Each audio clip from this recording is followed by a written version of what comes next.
Hello friends, तो कैसे हैं आप सभी लोग।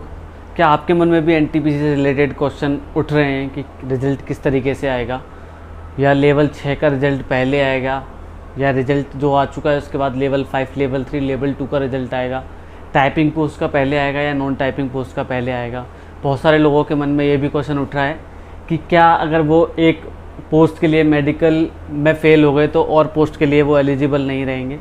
तो इन सारे सवालों पे बात करेंगे, एक एक करके सारे सवाल लूँगा और सारी की सारी चीज़ मैं प्रूफ के साथ दिखाऊंगा। आप देखेंगे ये सारी की सारी जो कन्फ्यूज़न है आपके मन में वो पूरी दूर हो जाएगी कि किस हिसाब से पूरी क्रोनोलॉजी चलेगी और किस हिसाब से पूरी भर्ती चलेगी। टाइम ज़रूर लगना है लेकिन हो जाएगा सब कुछ, वो आपको समझना पड़ेगा। तो मैं वो सब चीज़ को एक एक करके आपसे बात करूँगा, सब चीज़ को एक एक करके आपसे बताऊँगा कि कौन सी चीज़ किस तरीके से होने वाली। तो बात करने वाले हैं सबसे पहले ये क्वेश्चन की कि लेवल 6 का पेपर हो चुका है, क्या लेवल 6 के बाद अब लेवल 5, 3 और 2 का रिज़ल्ट आएगा। तो देखो भाई, एक जेन्युइन वे में मैं बताऊं तो जो रेल मंत्री हैं या फिर एक रेलवे के चेयरमैन हैं मुजफ्फरनगर, वो मैं वीडियो लास्ट में भी बताऊंगा, उन्होंने बताया था कि लेवल 6 में, आप खुद सोचना, लेवल 6 में अगर रिज़ल्ट आया है तो सबसे पहले उनका डीवी की डेट आएगी, डीवी के बाद मेडिकल आएगा। अगर मान लेते हैं उनके डीवी से पहले लेवल 5, 3 और 2 का रिज़ल्ट आ जाता है, ठीक है, तो भाई कैसे पता चलेगा कि जो लेवल 6 में सेलेक्ट हो गए हैं वो लेवल 5, 3 और 2 में नहीं है। तो ये तो नहीं डिफ्रेंशिएट हो पाएगा। क्यों नहीं हो पाएगा? क्योंकि लेवल 6 में जो इंसान मेडिकल में फ़ेल होगा, और भाई मिलेंगे आपको बहुत सारे तो नहीं मिलेंगे, कुछ लोग मिलेंगे जो लेवल 6 में मेडिकल, अब आपको भी पता है A2 मेडिकल है, जिसकी आंखें सही नहीं है, वो लेवल 6 में मेडिकल में फ़ेल होगा, वो फिर लेवल 5 में आएगा। लेवल 5 की भी कुछ पोस्ट ऐसी हैं जिनमें भी मेडिकल अच्छा है, तो उन सब पोस्ट के लिए वो एलिजिबल नहीं होगा, तो फिर बाकी पोस्ट के लिए एलिजिबल होगा। तो ये चीज़ कैसे पता लगाई जाएगी? जब लेवल 6 का पूरा क्लैरिफिकेशन नहीं दे देंगे ये कि लेवल 6 का सबसे पहले क्या होगा, डीबी होगा, डीबी के बाद मेडिकल होगा, मेडिकल के बाद जो स्टूडेंट एकदम फिट हैं वो लेवल 6 के लिए फ़िट हैं, बाकी के जो अनफिट स्टूडेंट हैं वो बाकी के लेवल के लिए होंगे। तो मेरा मानना तो यही है कि सबसे पहले लेवल 6 का डीवी कराएगा, फिर मेडिकल कराएगा, उसके बाद जो अनफिट लोग होंगे फिर वो लिस्ट निकालेगा लेवल 5 के लिए, नॉन टाइपिंग टाइपिंग दोनों के लिए। इसी तरीके से लेवल 5 में होगा। लेवल 5 में पहले जो भी मेडिकल स्टैंडर्ड होंगे, जो भी उसने पोस्ट प्रेफरेंस भरी होगी, उसके हिसाब से उसको चयनित किया जाएगा। फिर उसके हिसाब से फिर अगर उसमें अनफिट होता है तो वो लेवल 5 के अगली वाली जो प्रक्रिया होगी, अगर लेवल 5 में नहीं होता तो लेवल 3 में, इसी तरीके से लेवल 2 में।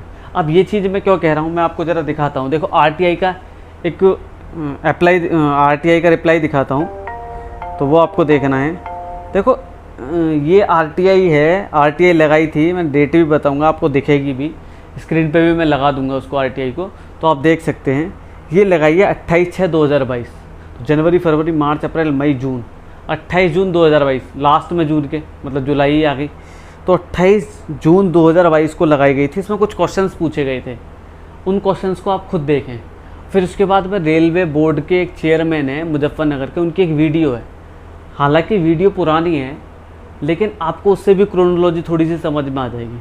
तो मैं बात दिखाता हूँ। सबसे पहले पहला क्वेश्चन पूछा गया है इसमें, मैं बता देता हूँ कि कोलकाता बोर्ड से डाली गई थी, डालने वाले निर्मल कुमार हैं, ठीक है, और 28/6/2022 को डाली थी और नीचे लिख दिया डिस्पोज ऑफ।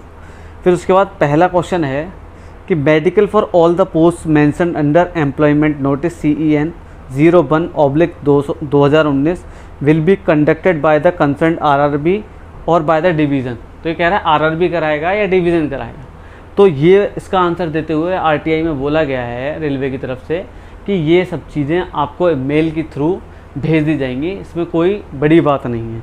फिर दूसरा क्वेश्चन पूछ रहा है if someone found unfit in medical standard. देखो वही वाला क्वेश्चन आ गया कि अगर मान लो कोई इंसान, देखो बहुत सारे मिथ हैं भाई, मैं बता नहीं सकता, मैं इतनी सारी मतलब वीडियोस देखता हूँ या फिर कुछ मुझे पता चलता है, तो बहुत सारे लोग, एक बात रेलवे बोर्ड से कुछ और निकल के आती है और आते आते वो 4 प्रकार की हो जाती है।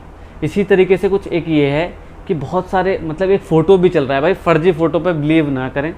और मैं ये भी नहीं कह रहा ये 100% श्योर है, हो सकता है लास्ट टाइम पे आके कोई बदलाव हो जाए एक प्रोसेस में, तो चेंज तो होगा ही, उसका ना मैं कुछ कर सकता ना ही आप कुछ कर सकते। तो जो चीज़ें एक पॉसिबल वे में हो सकती हैं वो मैं आपको बता रहा हूँ, आपको पूरी वीडियो देखनी है।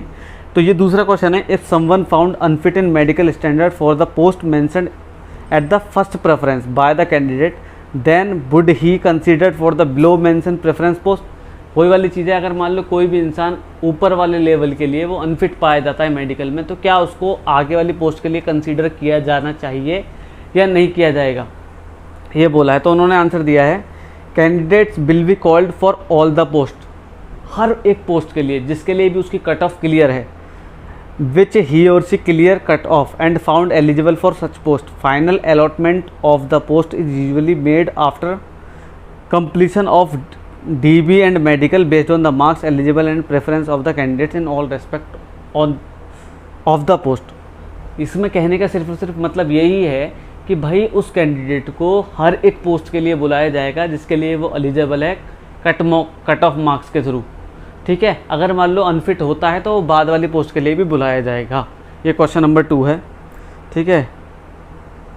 क्वेश्चन नंबर 3 बोला गया है, इन द एप्लीकेशन, बिल्कुल सेम क्वेश्चन है, देखो बिल्कुल वही है, आप समझने की कोशिश करें। In the application form under employment notice CEN 01/2019 if someone filled up level 6 post as first preference, level 6 को फर्स्ट प्रेफरेंस की तरह रखा गया है। Then after 4, 5, 3 and 2 in order, if he और she disqualify in psycho exam or found unfit in medical standard for level 6 and 4 will he consider for the below mentioned preference post. तो वही वाली बात बोली गई है कि लेवल 6 उसको प्रेफरेंस पहले भरा है, फिर 4 भरा है, फिर 5, 3, 2 इस तरीके से भरा है। अगर मान लो साइको में फेल होता है या फिर साइको में फेल ना होके जो मेडिकल स्टैंडर्ड हैं उनमें अनफिट पाया जाता है, क्या वो आगे की पोस्ट के लिए एलिजिबल है?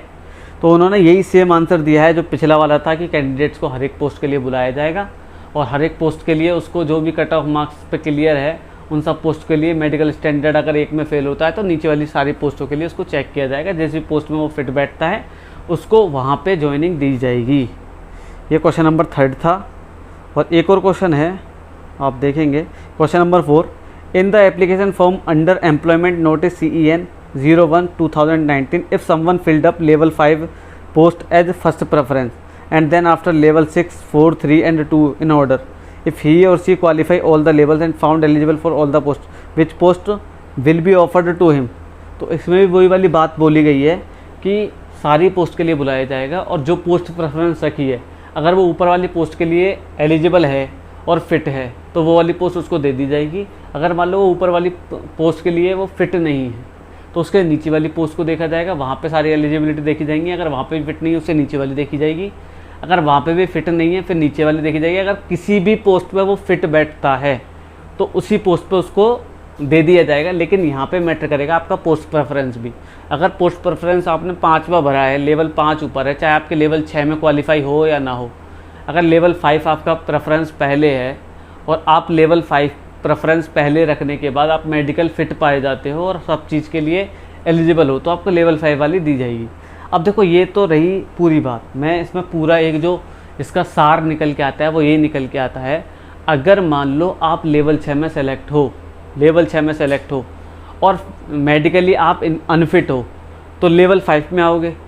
लेवल 5 का लेवल 6 की जो मेडिकल स्टैंडर्ड है वो लेवल 5 में भी गुड्स गार्ड में, जैसे लेवल 6 में स्टेशन मास्टर में जो मेडिकल स्टैंडर्ड चाहिए वो लेवल 5 में गुड्स गार्ड के लिए चाहिए, तो वो लेवल 6 में डिस्क्वालीफाई होने के साथ साथ गुड्स गार्ड के लिए भी डिस्क्वालीफाई हो जाएगा।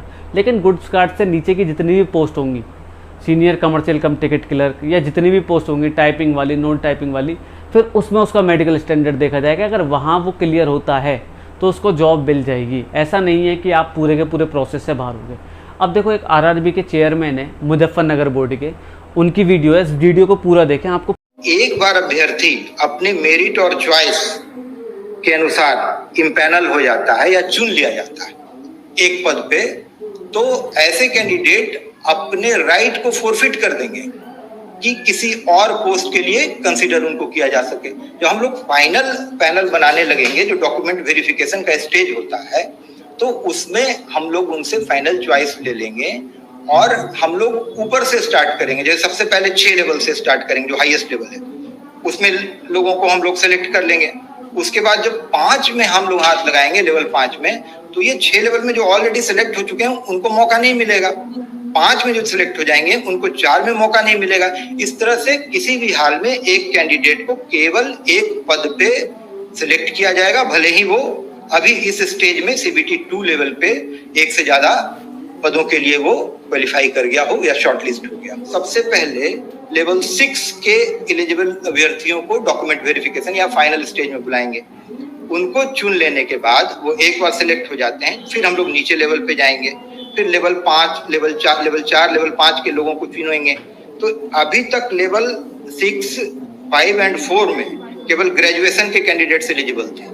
तो ग्रेजुएशन के कैंडिडेट्स एक तरफ से छट गए ऊपर इन 3 लेवलों में। और आपको मैं बताना चाहूँ, ग्रेजुएशन की जो वैकेंसीज हैं वो 26,000 है, 26,678। और +2 वाला जो सो कॉल्ड +2 जिसको कहा जा रहा है कि वैकेंसीज जो है 1,600 है, मतलब 2.5 गुना वैकेंसी है ग्रेजुएशन वालों में। तो 26,000 जो रिक्तियां हैं उस पे सबसे पहले इम्पैनल हो जा रहे हैं कैंडिडेट्स। उसके बाद आपका नंबर आ रहा है लेवल 2, लेवल 3, जिसको हम लोग कह रहे हैं कि ये +2 लेवल का पोस्ट है।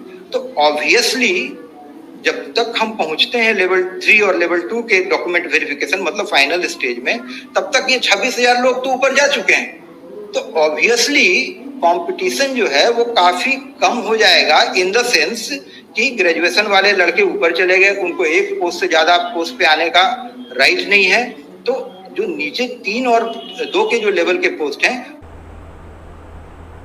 आई होप मैं सारे के सारे पॉइंट्स को क्लियर कर चुका हूँगा। अगर मान लो फिर भी आपके कोई पॉइंट्स रह जाते हैं तो आप प्लीज़ मुझे कमेंट बॉक्स में बताओ, मैं कमेंट बॉक्स में आप सभी का जवाब दूंगा। कमेंट बॉक्स में आपकी जो भी समस्या हो, जैसे मेडिकल से रिलेटेड या फिर किसी चीज़ से रिलेटेड जो आपको कंफ्यूज कर रही है कि इस तरीके से एक क्रोनोलॉजी चलेगी, एक पैटर्न फॉलो होगा, प्रोसेस पूरा होगा, वो सारा आपको इस तरीके से करना है। अगर मैं किसी भी बात को समझाने में अभी असमर्थ हूँ या नहीं बता पाया तो आप मुझे कमेंट बॉक्स में कमेंट करके बता दें, मैं डेफिनेटली वहाँ आपका सॉल्यूशन दे दूँगा। तो बस एक और नई वीडियो में आपसे फिर मुलाकात होगी, तब तक के लिए थैंक यू, जय हिंद।